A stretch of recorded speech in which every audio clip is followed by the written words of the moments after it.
everyone and welcome to pregnancy week 11. Oh my gosh, I cannot believe how fast the past few weeks have gone. And you're probably thinking, well, you've missed out week 10, and there's a very good reason for that.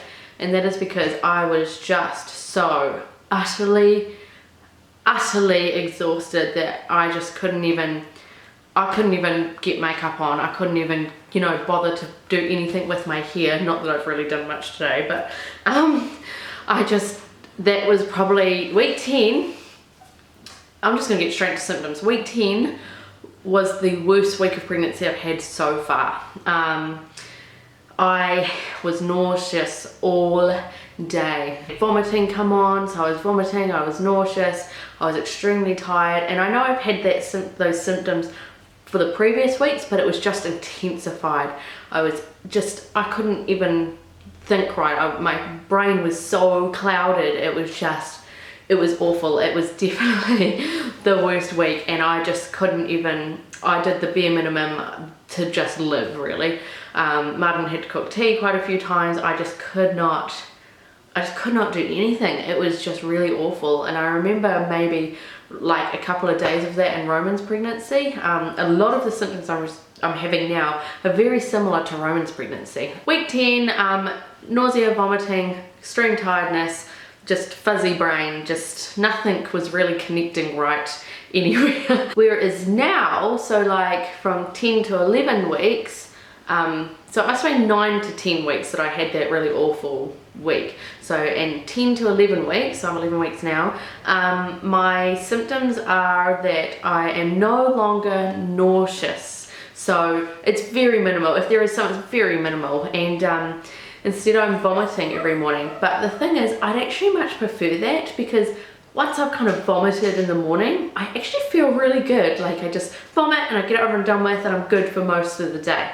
Whereas the nausea, like, it was just all day. It was never ending, and it was just awful. So I'd much prefer to have the vomiting, as horrible as that sounds. So I'm going to tell you about a very strange experience I had in week 10. And that was, I was sitting down watching TV, and I kept going like this because I felt like something was in my eyes. I kept brushing my hair and I kept going like this, like while I was trying to watch TV, and I was like, what is wrong with the TV? I thought, no, it must be my eyes. So I asked Martin to go get my glasses, because I'm actually meant to wear glasses. So I put my glasses on, and it was still there, and I kept blinking and like, what is going on? And over an hour, it got really bad to the point where I was really not be able to see the TV at all. And I had a book open, and I'd be able to read some letters, some words, and not others, depending on where my eyes were focusing. And I thought to myself, oh my goodness, I've got a headache right now. And I put 2 and 2 together, and I thought, I bet you it's my blood pressure. I guarantee you my blood pressure is high right now. So I let my midwife know, and she came and checked my blood pressure the next day. And she was like, you know what, it's probably not your blood pressure, you're probably just a bit dehydrated and, tired and stuff. You've had a hard week.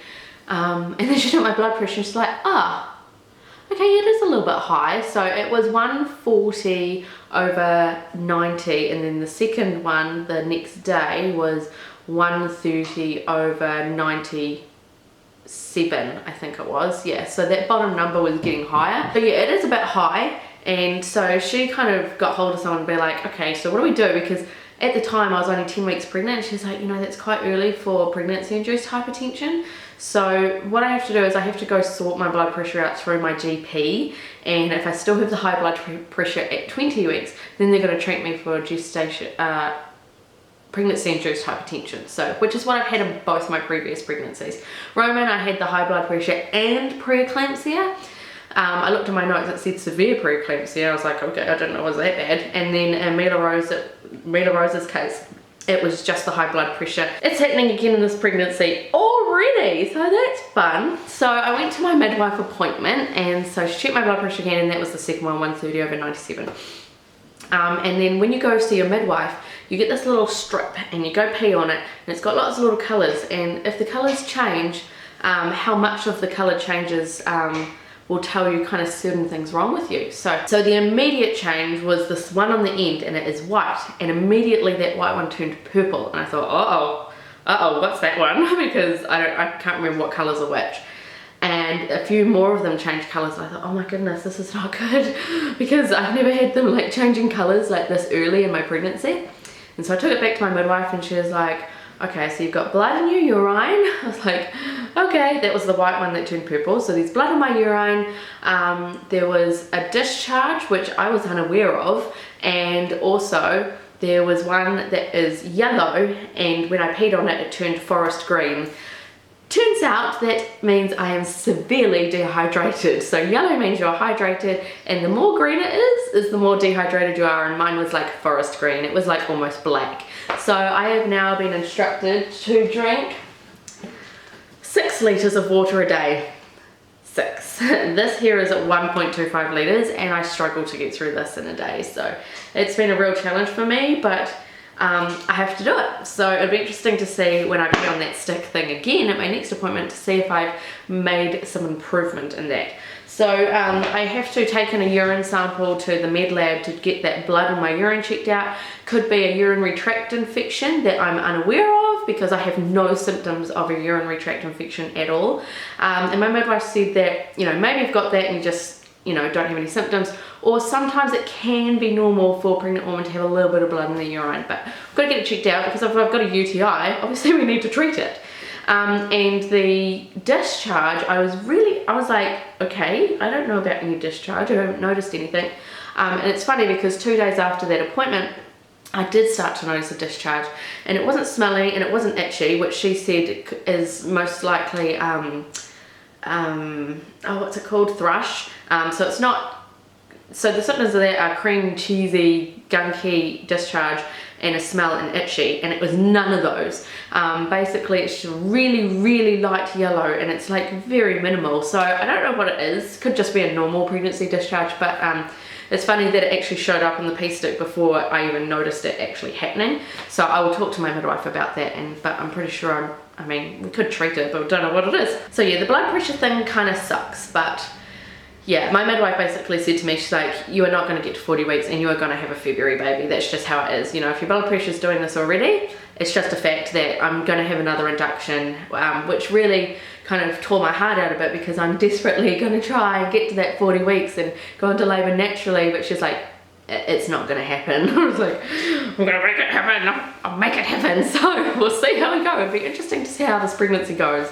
Yeah, hopefully I'm not like having a baby at 27 weeks or something crazy like that, because this is the earliest I've had my blood pressure rise. In other news, I now have another cold sore. A lot of you you're very observant, like when you guys were like, oh, you have a cold sore, you must be pregnant. And like it seems to be that when I'm doing IVF treatment or I'm pregnant, I do seem to get cold sores, and I've got this one turn up, and I treated it as soon as I felt that little sting. I treated it, so it's barely come up. It's just, it looks like really red and like there's heaps there, but there actually isn't. It's just, I use this stuff called, I think it's like iodine or something like that, but it basically dries it out completely and it just cannot grow. So it just shows that I'm like getting a bit run down, maybe not getting enough variety in my food. So my midwife has also said to me that I need to go get a multivitamin. So the next thing that happened is that at 2 weeks, 2 days pregnant at my midwife appointment, we got to hear the heartbeat. She was like, okay, we'll try for the heartbeat. It is quite early, so don't freak out if we don't find it. And she found it like straight away, and then it must have moved, because then we couldn't find it for ages. I think a good 5 minutes went by and she couldn't find it. She's like, you know, I heard it. I'm like, it's all right, I'm not freaking out, it's fine, because I heard it too. And then she moved it to the other side. It's amazing, there must be a lot of room in there for it to move, because it was the complete other side of like my stomach, and bam. It was just the most beautiful sound. So if you haven't seen that video, I'll probably have it in a card or something above. But it was just, I was like, oh my gosh, there is a heartbeat. I'm having a baby. Like, it's just incredible. All right guys, so I'm gonna do the belly shot. This is my 11-week belly. As you can see, I've got a bit of a bump going on, but you know, like I say every week, I don't know when I'll stop saying it, but every week I just say that it's not really baby, it's just, I don't know, but I have a bump. Call it bloat, call it whatever you want, but it's unlikely that it's baby, but obviously it's there. That wasn't there in week 4 or 5 or 6, but there it is. My very own little baby bump. As always, thank you guys so much for watching. Thank you so much for watching. Comment if you want to, subscribe if you haven't already. I cannot believe it. I'm still in shock, and our 12-week scan is not too far away, and I need to wrap this up because I'm actually starting to get the gurgles in my stomach, which means I'm going to throw up anytime soon now. Oh my gosh. Oh my gosh. No, it's... Okay, I legit thought I was going to throw up on camera right there. That was just crazy. Okay, I need to wrap this up. Thank you so much for watching, you guys, and I love you as always, and thank you so much for your support. Bye.